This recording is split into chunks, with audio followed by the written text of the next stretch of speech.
Hi hello నమస్తే. మేము ఎక్కడికి వెళ్తున్నాం అనుకుంటున్నారా? మేమైతే మన దగ్గరలో ఉన్న గుడి మల్లామని శివాలయానికైతే బయలుదేరాం. ఎన్నో రోజుల నుంచి మేమైతే ప్రయత్నించి ఫైనల్కి ఇప్పుడైతే కుదిరింది.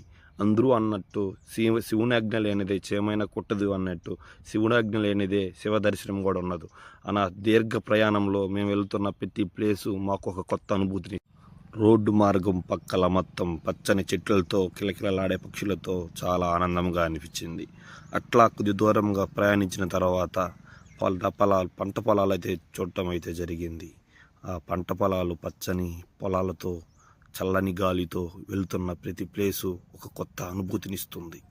చూసేదానికి మీకు ఎలా ఉందో నాకైతే చాలా ప్రశాంతంగా ఆ ఏరియా మొత్తం ఎలా ఉందంటే చాలా ఆనందకరంగా ఉంది.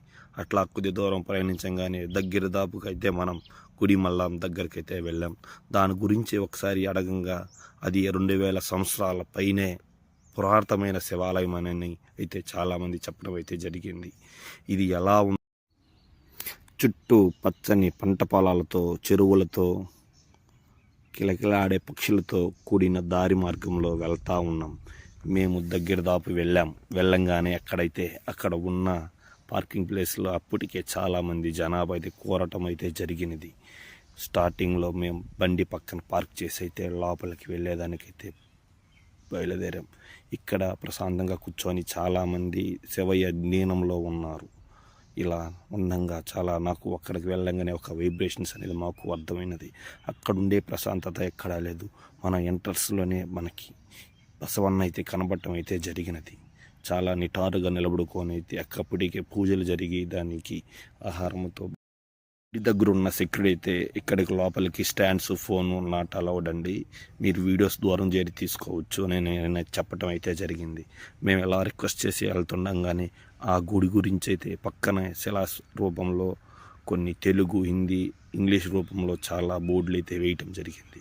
ఒక క్షణం మేము లోపల వెళ్ళంగానే తెలియని అనుభూతి ఒకటి రావడంతో అక్కడ ఒక క్షణం వెళ్ళి అలా దేవుని దర్శనం చేసుకొని దేవునికి టెంకాయని నైవేద్యం అర్పించి కొద్దిసేపు ప్రశాంతంగా ఉండాలని ఆలోచనతో అయితే ఉన్నాం. అలా చూసారా, కొంచెంసేపు మా వాడు టెంకాయ తీసుకొని టెంకాయ కొట్టంగానే హ్యాపీగా అనిపించింది.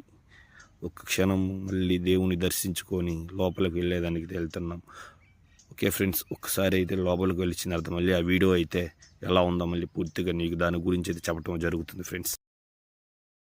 ఇక్కడ స్థల పురాణం ప్రకారం అయితే దేశంలోనే మరో చోట లేని విధముగా ఇక్కడ గర్భగుడిలో నిటారుగా ఉన్న ఎత్తైన లింగ రూపంలో ఉన్న దేవాలయం యొక్క గొప్పతనం.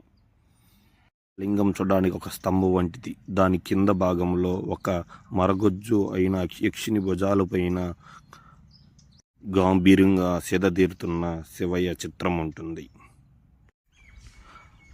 కొద్ది దూరం వెళ్ళంగానే అక్కడ ఒక పాత శివాలయం అయితే కనబడడం జరిగింది. అక్కడ దర్శించుకొని అట్లా చెరువు దగ్గర చూడంగానే జ్ఞాన రూపంలో శివుని ప్రతిష్ఠ అయిన విగ్రహం కనబడుతుంది.